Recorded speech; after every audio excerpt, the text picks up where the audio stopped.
cut that corporate nonsense. Let me spit something real. You know where I'm from, the sinks ain't clean. Y'all better wash yourselves. Can you even handle what I'm about to dish out? Nah. Better let this one soak in. Y'all. Take a sip of this, I'm as lit as any cup. Yeah. Gin and juice to the brim, nuff said.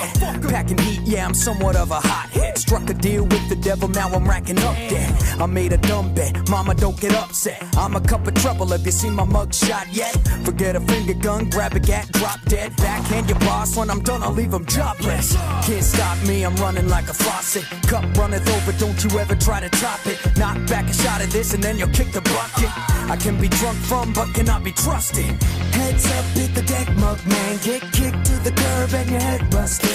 This dirty dick deserves a rough scrubbing. After doing these devilish deeds, goddamn. They say I need a clean, but nobody's here to rinse me. I'm overflowing, but my foes are almost empty.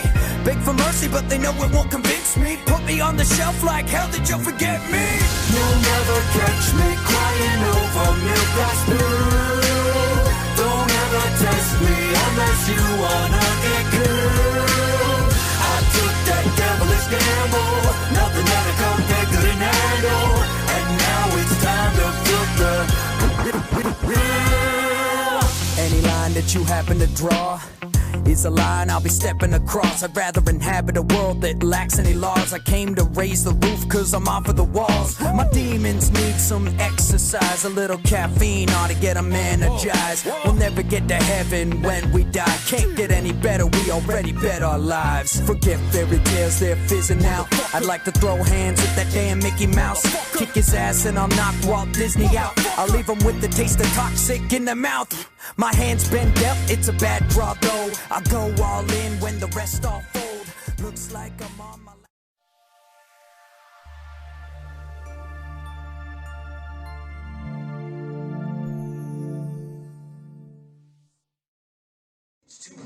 Close to my base so I can stay hydrated, you know, just in case. Lighting up a fire to cook what I got. I like the well done, I ain't eating it raw. Cutting down the trees like a lumberjack. Building fences, building huts, building all of that. Jumping to the home with a skin full of fishes. When you barbecue and throw a bird. It's the one and only Mr. Impress here for Mr. Shadow Viper.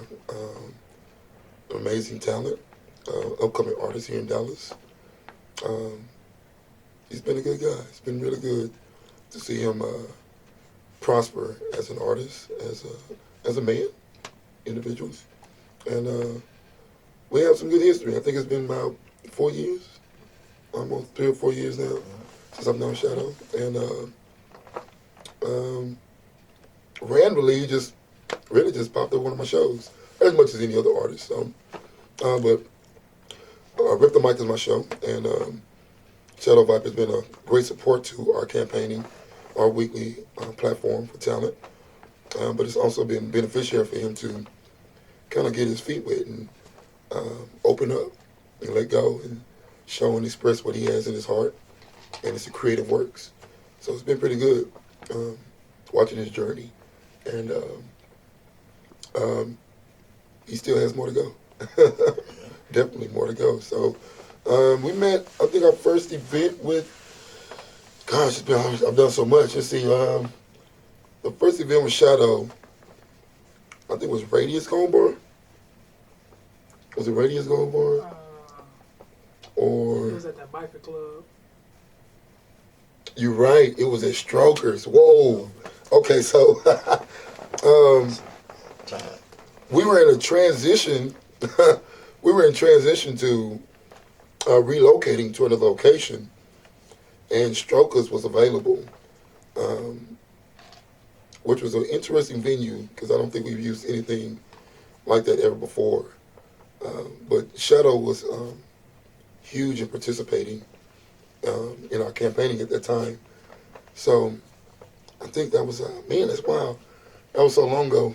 We performed outside. We performed inside. My dude had so much energy. It was just so much energy, bro. He brings so much energy to his performance, and his creativity is amazing.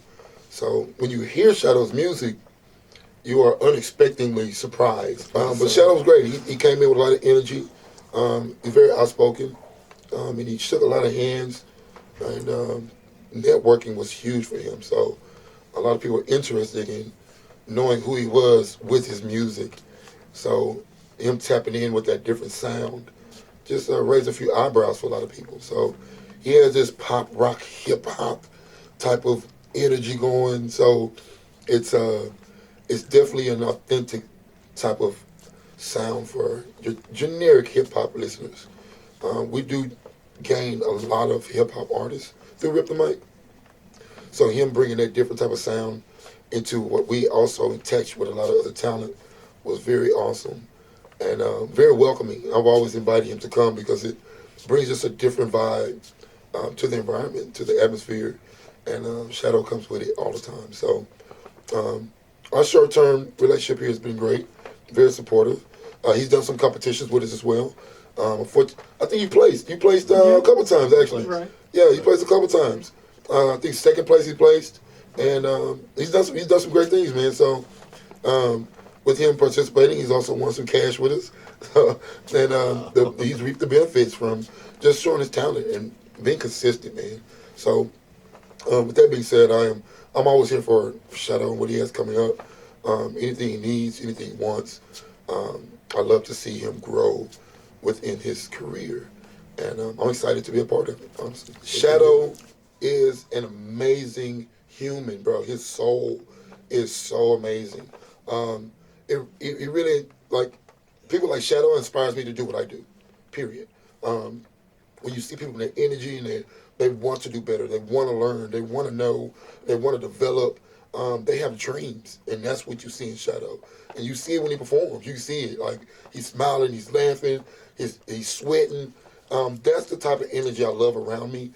That's the type of energy other people love around. You know, it inspires those, to want to do this. And one thing I want to express to Shadow is do not give up, ever. I don't care what's going on in your life. I don't care what's going on. Keep the ball rolling. Never give up. Stay on top of it. If you love it till the last day. All right? I'm the father of Shadow Viper, and I'm just here at this video clip to push my support for my son and, give him props. And first, I want to talk about, how my son was raised. My son was raised in a very good household. I taught my son the meanings of life, and I always taught him that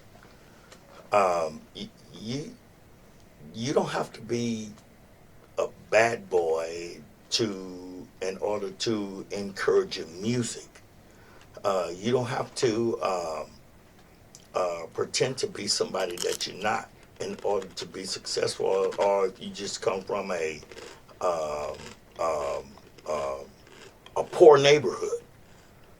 There's different things to that, and I've always taught him hard work and recognizing that you're young. And when you recognize that you're young, you always have room to grow. Stephen was, I mentioned his name, I call him Steve. He was always a young man that was always attentive. He always paid attention. Sometimes I thought he played too much, but he was always attentive. I can think of, the times on my hands that I had to spank him. He was never really in any trouble. A whole lot, but he was always had this gift to listen, and I told him, I always try to teach him that when you're young, you got to be seasoned, and it takes repetitions to learn. And when you go after something, you go after it in order to get better. Now, I took Stephen, his very first job was on the truck with me. And he was pulling Christmas trees. He didn't mind getting his hands dirty. And I found it as a good trait, and that was for him and his sister. It was good traits. And he's seen the country. He's seen different states. We've been places. We've been all over the United States with these kids. And we had our highs and lows. And the environment that I've always wanted to bring my children up in was a positive environment in teaching them how to work for what they want in life. And hard work, it gets you, I've always told them this when I was raising them. Hard work can get you to a ticket to the dance, but it doesn't guarantee you the top spot. And I always told them that's what you want, is a ticket to the dance. The next step is to reach for the top spot. Never try to bite off too much at once. And his mother was a great woman. And his mother always encouraged him, because I couldn't do it all myself. But Shadow Viper as time go on, he's gonna grow. That's all he's got time and room to do is grow.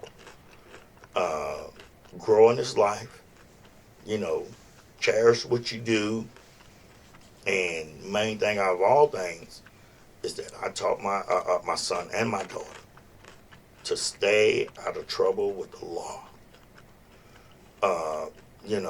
And that was in my department because I believe fathers is the undisputed champions of teaching their children the way you leave home is the way you come back.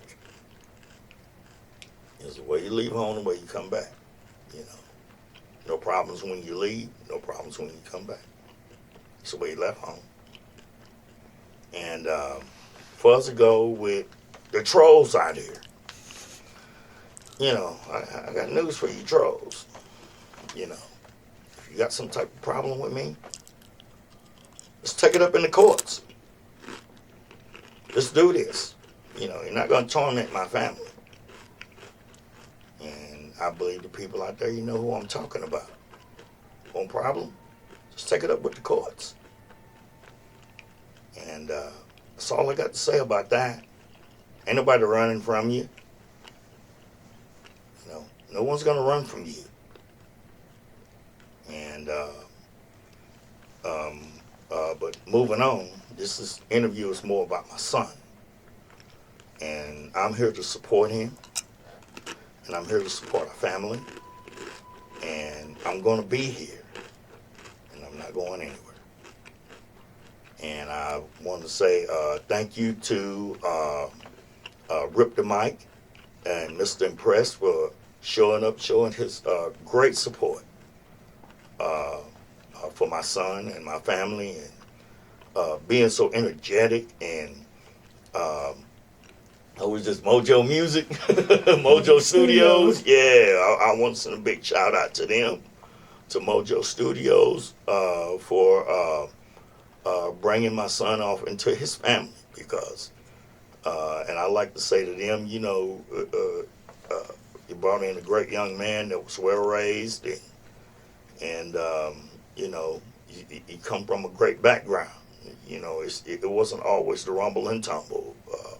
We had our ups, we had our downs, and I taught Shadow Viper how to navigate life.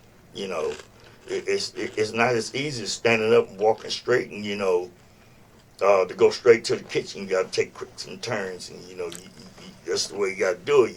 Life it's a maze, and you got to figure it out. And this is my story of Shadow Viper and my family, and the way that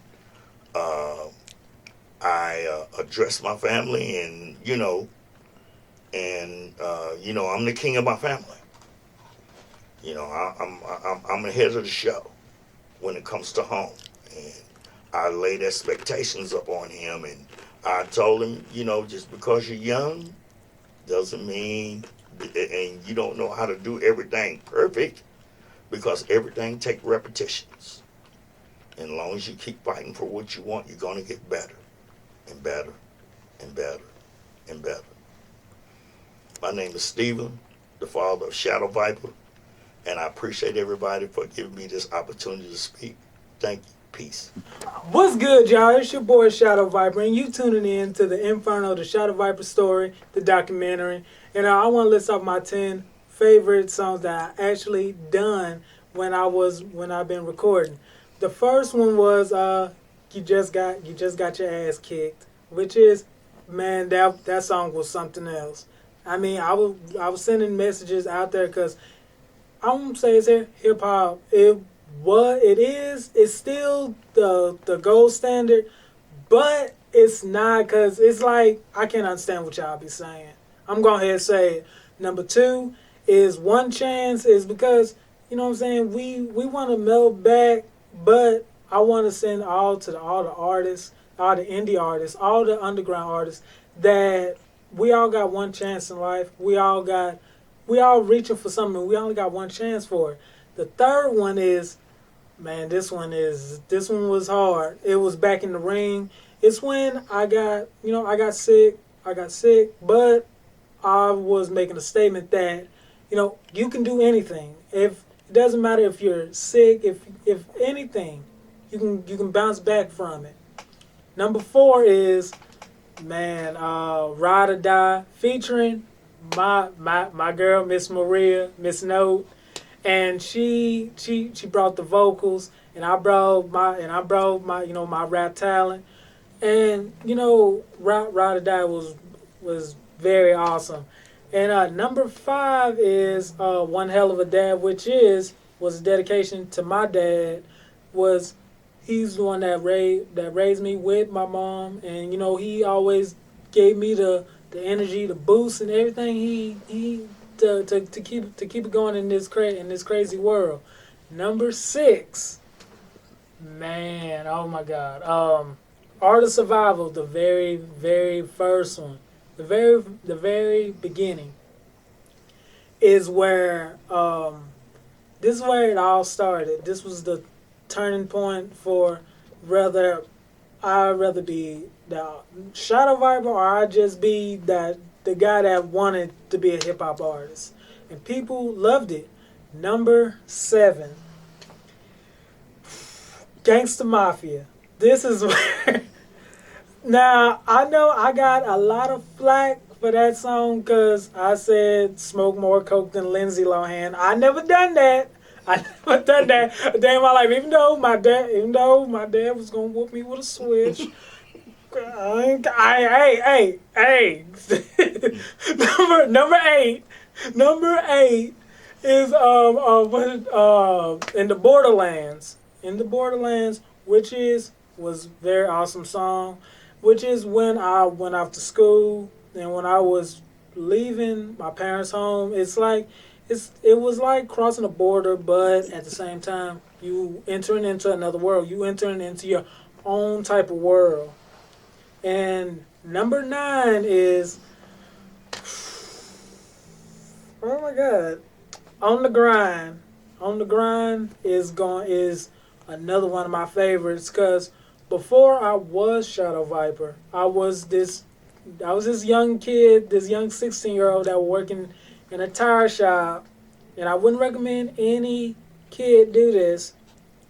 Even though my dad got on my behind a lot, I was trying to help out with a lot of bills and stuff.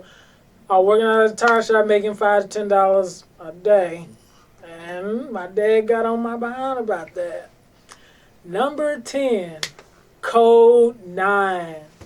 That was my favorite one, and the reason why I say it was my favorite one because, one, it was a lot of passion, everybody loved that song. A lot of passion, a lot of fire. My dad even inspired the lyrics to those songs. And also too, if you want to look up these songs, just type in Shadow Viper or go on the website to www.shadowviper.com, or you can go to my producer. You can go to his website. We got merch, we got T-shirts, we got all that.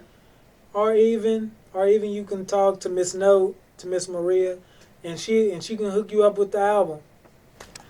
When I first figured out I wanted to be an artist, I was watching my dad play the keyboard, and I was like, the first thing I'm thinking to myself is, man, if he can do that, I wonder what talent do I have.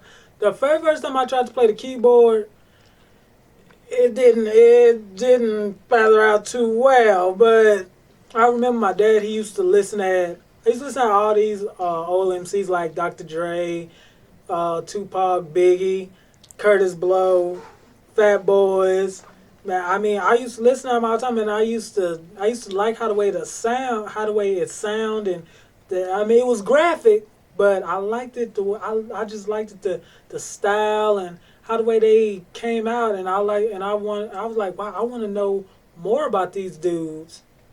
And then all of a sudden, I started rapping in my head, and all of a sudden these lyrics started getting louder and louder, and I started rapping. I started rapping from small stuff that I liked, like cartoons, like the Codename Kids Next Door, and all bunch like my favorite food, and then all the way up to life events. Then 2 years have passed. I'm still, the passion is still there. The fire is still there. I'm looking, and I'm still listening to this music, and I'm playing instrumentals, I'm rapping, and all this stuff. Now, I met this one dude. His name was Ben. His name was Ben Schuler, and he was a very great friend, very awesome friend. It was me, Ben, and my good friend Bruce.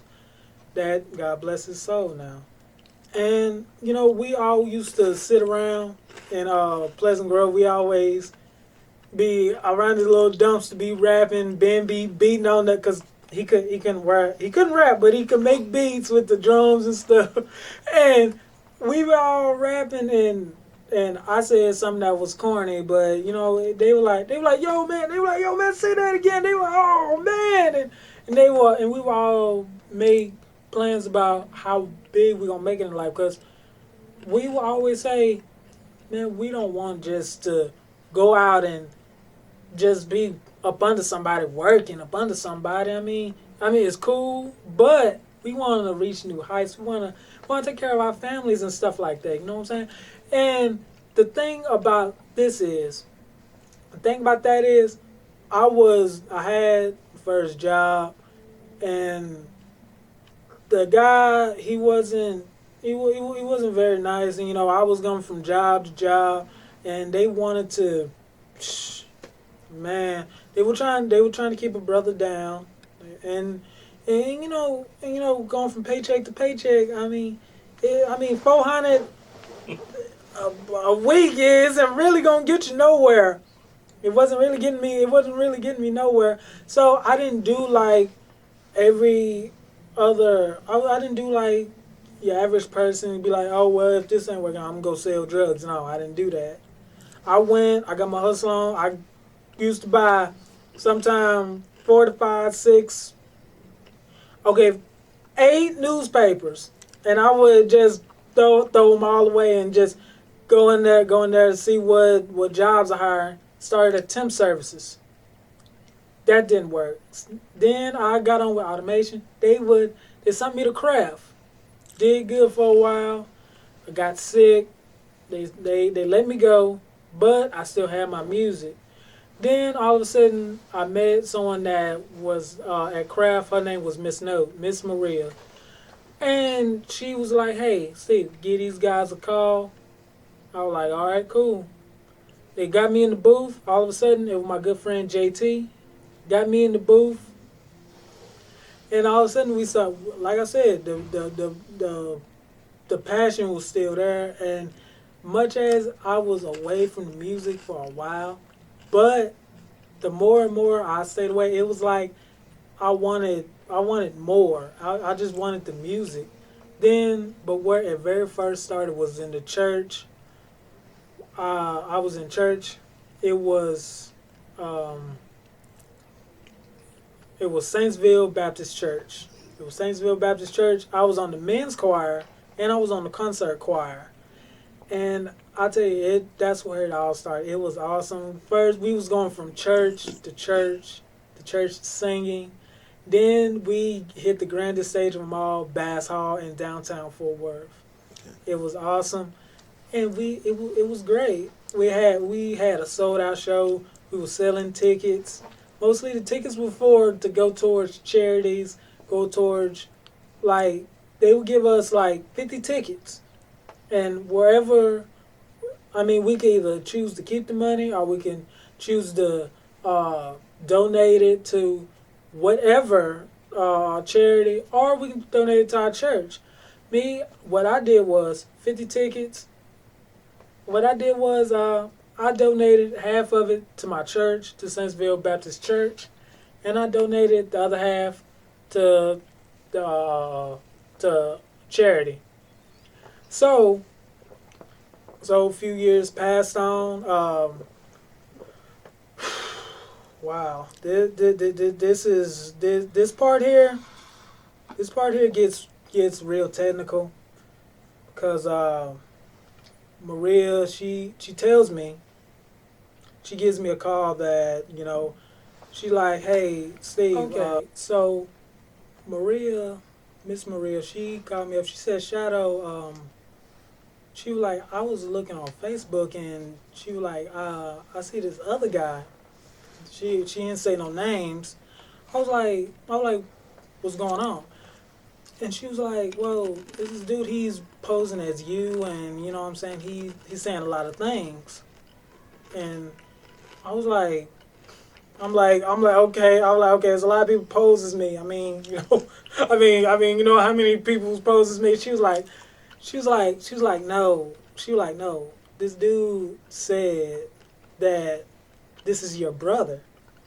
I'm like, and this is the thing. I'm get real serious right quick. This is the thing. That and facts, results, tests, everything proved that I didn't have another brother. Never. And all of a sudden I get a phone call screaming out, this dude, not saying no names, this dude screaming out saying, oh, I'm your brother, I know who your uncles is, I know who they are. I didn't want to say nothing because I didn't want to disrupt nothing, blah, blah, blah, all that. So Maria tells me, and everybody in the studio, we stopped the session, we all have a meeting, they was like, so Steve, who is this dude? It's apparently he knows you. And I was like, trust me, this dude isn't, I was like, he's nowhere near kin to me. We look up pictures, we do our research, we do everything. We even look up the test results all the way back from the 70s all the way up to the 90s. And it shows that not 99, 100% wasn't my dad's son. So we pushed that on the back burner. This dude called himself want to harass my family. So what I did was I struck because it was getting annoying to me. It was getting annoying to my dad. So what I did was I struck the best way I could. I released a song called Scabby Boy. I released a song called Scabby Boy with me and the Legendary Gentleman. And, we because we were getting sick of it, getting tired of it. He bringing all these people in, and then, it's a thing of saying something, and there's a thing of not saying something. So about a couple of months pass. Ben, he comes back from school. We get ready to work on the next project. He'd been taking voice lessons and all that stuff. He wasn't all that great of a rapper. He was good. He had family support just like I did. His mom and dad supported him just like I did. He was like, "Hey Steve, you know what? Here, put me on this song." I was like, "Bro." Bro, you're not gonna say. I was like, "You're not gonna say that one line, are you?" He was like, "Nah." You like, "Nah, I ain't gonna say it, bro. I ain't gonna say it." Then come find out he could sing. He was, he had voice lessons. He was in the choir. He just like I was. But then about he was in the choir like heavy. But then we made this song called No Dice, and he was very determined for it, and we was, man, No Dice did so good. It did great. But we never released the song now because tragic happened. Ben he passed, he passed away, and so the money that we got from the album Beyond the Streets, we, instead of us pocketing that money, we sent it to condolences, all the funds and everything to his family. Because I was like, dang, because I've been knowing Ben for a while. I've been knowing him for a while. Went to school with him. This is the dude. Grew up together, freestyling, all that stuff, and just been taken away, and it hurt us real bad. And so, what happened? So, about, I would say a year later, we had to rebuild ourselves and everything. We had another show coming up at it was in Houston. It was in Houston. We were all getting ready to go on tour, and man, it was awesome. All of a sudden, I'm getting calls from girls, ex-girlfriends, girls I never even knew, girls looking at my number on Instagram. Hey, baby, I was like, and Maria like, who is that? I'm like, nobody. Mm-hmm. And so we was on tour for like a good 2 weeks, and all of a sudden we get back home. We have a lot of stuff. Going on. We're getting ready to work on the next project, and we getting the next album, which was Warzone. And now we doing this. We doing the thing. We've been going strong ever since. Where can we find this music at? Where y'all can find the music is y'all can pre-order on IG, and y'all can hit me up on IG, or y'all can go to www.shadowviper.com, or even hit up the JT store, cop some merch, or even get an album, even a poster. I mean, you can go anywhere to get our music. Wherever music is sold, that's where you can find it. And this is Shadow Viper, and I'm out.